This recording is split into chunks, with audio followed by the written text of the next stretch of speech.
Welcome to The Deep Dive. We're the show that takes complex research and boils it down into the insights you need. Today, we're getting into just one really important academic paper. It's called Streamlining Search and Destroy, Cost-Effective Surveillance for Invasive Species Management. Close quote. And the lead authors, Cindy E. Hauser and Michael A. McCarthy. Well, they didn't just write another paper. It feels more like a new operating manual for conservation folks. See, for years, surveillance for things like invasive weeds or pests, it's mostly been about playing the odds, right? Focusing where the problem was most likely to pop up. But this paper, it shifts the whole game. It looks at optimizing not just where the invader might be, but really how and how much time, how much money we should actually spend searching in any given spot. The goal being, and to minimize the total cost of the problem. From the searching today right through to maybe eradication years from now. And that's absolutely critical because the cost, if you fail, it's just huge. Invasive species cost billions in agriculture damage every year, and they really mess up natural ecosystems. Now, traditional management often uses economic ideas, sure, but they usually miss three really crucial real-world things.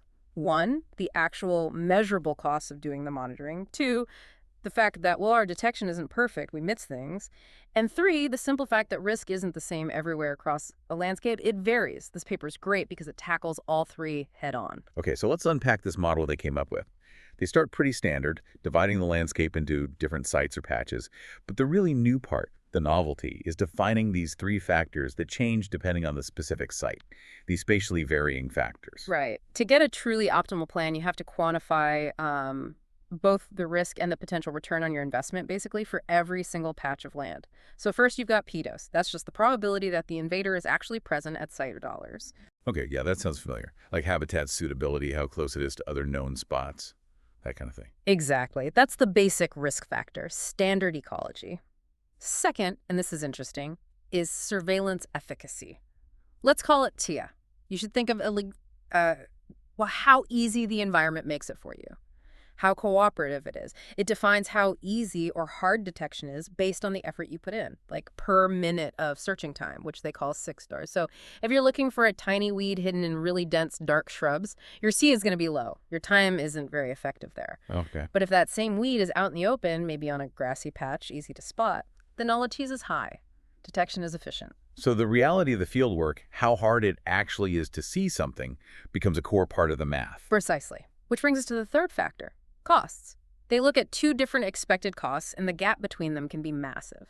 There's CEDR, that's the expected cost if you do detect the invader. Think of it as catching the fire, early cost of management, controlled removal, that sort of thing. Manageable cost. Right. But then there's CUI-DOT. That's the expected cost if the invader is actually there, but you don't detect it. It goes unseen. And that cost is usually much, much larger. That's the disaster scenario. Future spread, exponential damage, maybe needing a huge, way more expensive eradication effort later. Wow, okay, so the difference between those two costs, CUI minus CDI-DOL, that's basically the expected savings, right? What you gain by finding it early. That's it. And the whole point of the model then, the mission, is just to figure out the best surveillance investment. $6 for every single site, so that you minimize the total expected costs, the searching costs, plus all those potential future management costs. That's the objective, minimize the overall burden. And what's really fascinating, mathematically speaking, is the relationship they found between that probability benefit side and the optimal effort you should put in. The best investment level, $6, it isn't just proportional. You don't just double your effort if the risk doubles. It turns out to be a nonlinear function. Specifically, it's logarithmic. Okay, logarithmic. Yeah. Can you break down the implication of that for us? Because that sounds like the really critical piece of the economic modeling here. It absolutely is. What it means is you hit diminishing returns almost immediately. Like, let's say you spend 1 hour searching a site, okay? Yeah. And you get maybe 80% certain that the invader isn't there. Right. Feeling pretty good.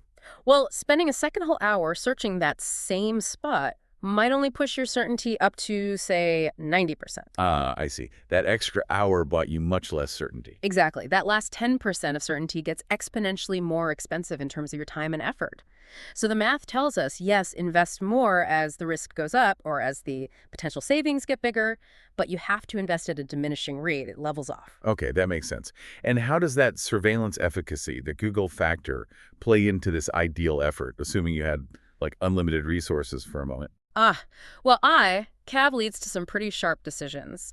If your surveillance method is just really ineffective for a particular site, if kick is tiny, the optimal investment, $6 is actually zero. Don't even bother searching there with that method. Wait, really? So the model says it can be literally better to do nothing in a spot than to do a really inefficient job of looking. That feels counterintuitive for managers who are maybe used to showing effort everywhere. It is a big shift. But think about it. Spending resources on a search that's almost guaranteed to fail means those resources, that time, that money, it isn't available for searches that could be effective somewhere else. The model basically says, only put effort where the potential payoff, which is barrel times the savings, is high enough to justify the cost of searching, which is related to how hard it is to search there. Right, and that brings us to a crucial threshold they define, doesn't it? Yeah. There's a mathematical point where it becomes worthwhile. Yes, exactly. It's only worth investing effort in site $1 if the expected savings, P eyeball, are greater than the inherent difficulty or cost of detection there. They define that cost threshold as $. You can think of pi dollars as sort of the average amount of time or resources you'd expect to spend in that specific environment just to get your first confirmed detection. Okay. So if the long-term damage you prevent by finding the invader is actually less than the average effort it takes just to find one, well, then the optimal investment is zero. Don't waste your time. Okay. So this unconstrained model, the one with unlimited resources, it gives us the ideal target, the mathematical North Star. But then we crash into the real world where budgets are always limited and the objective has to change, right? Completely. Yeah, the budget-constrained model has to pivot. When you have a fixed budget, let's call it by dollars, you can't realistically aim to minimize the total costs anymore because your surveillance spending is capped. So instead, the goal shifts. You aim to minimize the expected future management costs, given that you can only spend dollars on surveillance right now. Which means prioritization becomes absolutely everything. How does the model rank the sites then? It ranks them based on a combined metric. You look at the sites in descending order of this value, PI Jors times PI Jors, 2UI. Okay, let's break that down. PI Jor is probability it's there. PR is how easy it is to find. Yeah. And the cost difference is how much you save by finding it. Exactly. So you prioritize sites that offer this sort of triple advantage. High chance it's there, high stakes if you miss it, and high efficiency in searching for it. I think it's really important to pause on why those are multiplied together. It means if any one of those factors is really low, or zero, say the efficacy doors is practically zero because the terrain makes searching impossible, Right. then the whole priority score becomes zero, doesn't it? And you wouldn't spend time there no matter how high the risk P $1 might be. They're completely linked. Precisely. They're interdependent. One bad link breaks the chain for that site's priority. And the way it allocates the money under a tight budget is pretty smart, too. If the total ideal spending adds up to more than your budget dollars, then the surveillance time for essentially all the efficient sites gets reduced somewhat to meet the budget. But here's the key part. Sites where surveillance is really effective, where QTLI is large, they don't get their allocation cut as severely as sites where surveillance is inefficient, where TTLI is small. The model sort of shields the most efficient, high-return search locations first. It sacrifices the really difficult searches more heavily to save the overall expected cost across the whole system. Wow. So, okay, the massive takeaway here for anyone managing these situations is we need models that don't just tell us where to look based on risk. They also have to factor in how easy or hard it is to look there, and crucially, how much we actually stand to lose if we fail to find the invader in that spot. Because it's the combination of all three that really dictates how we should be spending our limited time and money. That's the core message. It's about smart allocation based on multiple interacting factors. Okay, so theory is one thing. Let's really put this model to the test now. Hauser and McCarthy didn't just leave it as theory, did they? They applied it to a real-world problem. They did. A very significant one. Orange hawkweed, Hyraceum aurantiacum, on the Bogong High Plains in Australia. Which is a big deal there, right? Oh, yes. It's a nationally prohibited weed. It's a serious threat to the very sensitive Alpine National Park ecosystem. Yeah. So for the model, they used existing habitat suitability maps to estimate the probability of presence, the PPU, for different sites. But the really crucial step was quantifying that efficacy parameter based on the actual vegetation type on the ground. That's where the model really shows its practical value.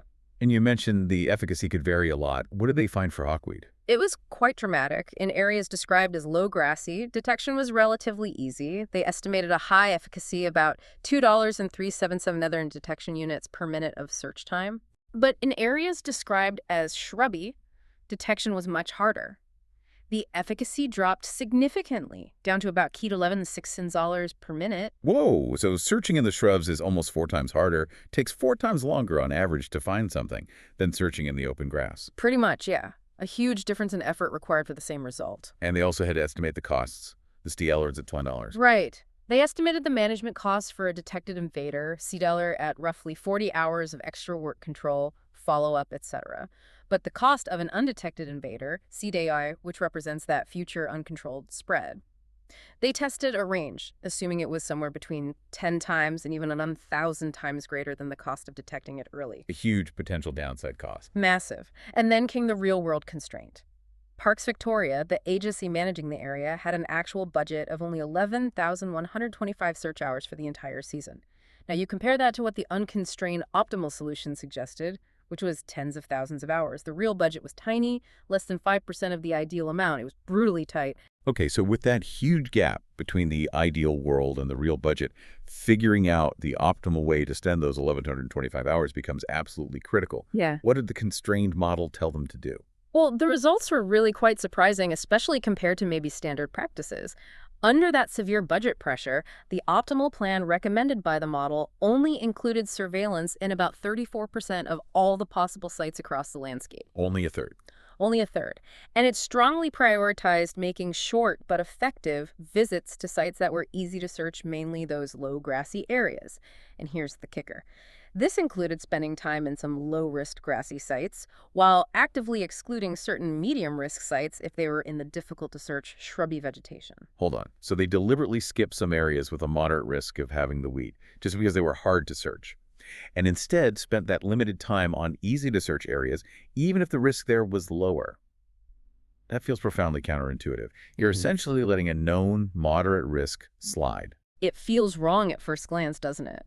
But the logic holds up when the budget is that tight. Think about it. Those short, efficient searches in the easy grassy areas give you the biggest bang for your buck, the highest probability of detection per hour spent. Under extreme budget pressure, this strategy provides the greatest possible reduction in the overall expected long-term management costs across the entire landscape. So yes, you might be sacrificing some certainty in those dense, hard-to-search shrubby areas. You accept that risk, but the time you save by efficiently clearing those easy, grassy sites allows you to minimize the total expected cost of failure for the whole system. You maximize the benefit you get from your very limited budget, even if it means ignoring a difficult spot that might have a medium risk. That requires some management courage, to consciously decide not to look somewhere you know there's a moderate risk because it's too inefficient. It definitely does. It requires trusting the math over perhaps gut feeling or traditional approaches. And did this optimized approach actually show a benefit? Was the value quantifiable? Oh, absolutely. They calculated the expected future management costs under different strategies. The optimized plan, using their model, resulted in expected future costs of around 581,840 hours of work. Now, compare that to more standard targeted methods, like just prioritizing high-risk areas regardless of search difficulty. That would have cost over 711,000 hours in expected future work. Wow, a saving of over 120,000 hours. At least. And compared to simply dividing the budget evenly across all sites, that was even worse, around 750,000 hours. The efficiency gains from the optimized model were massive. That really drives the point home. Yeah, and connecting this back to the bigger picture, what this work really highlights is that for successful management, especially for a single species threat, you absolutely have to consider the value of finding it early, that CUI/CDI factor, and you have to factor in how effective your search method actually is in different places, the TDI factor.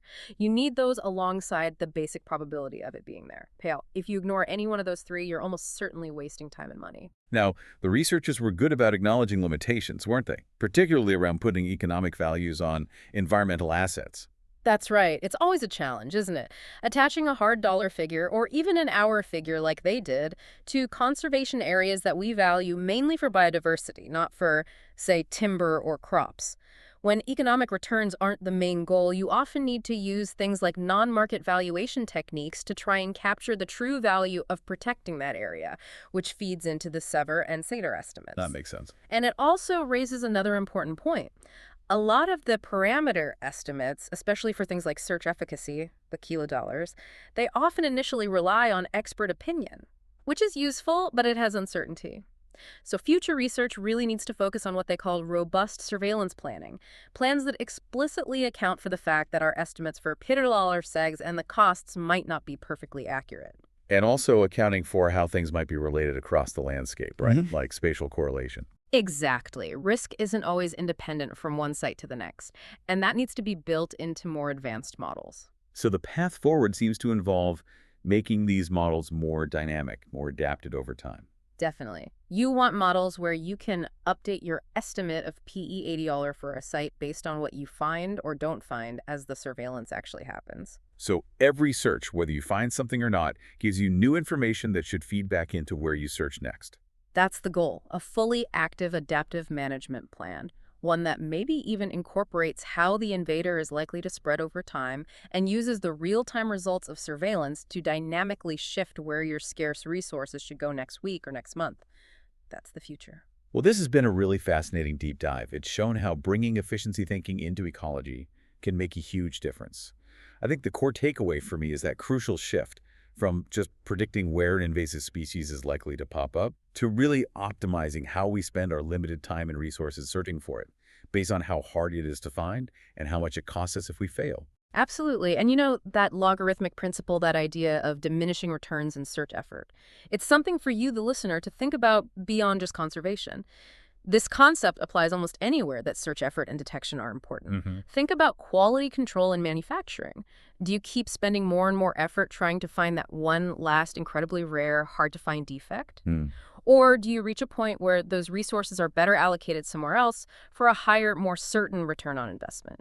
The math of optimal allocation, of balancing effort and reward under constraints, it really is everywhere.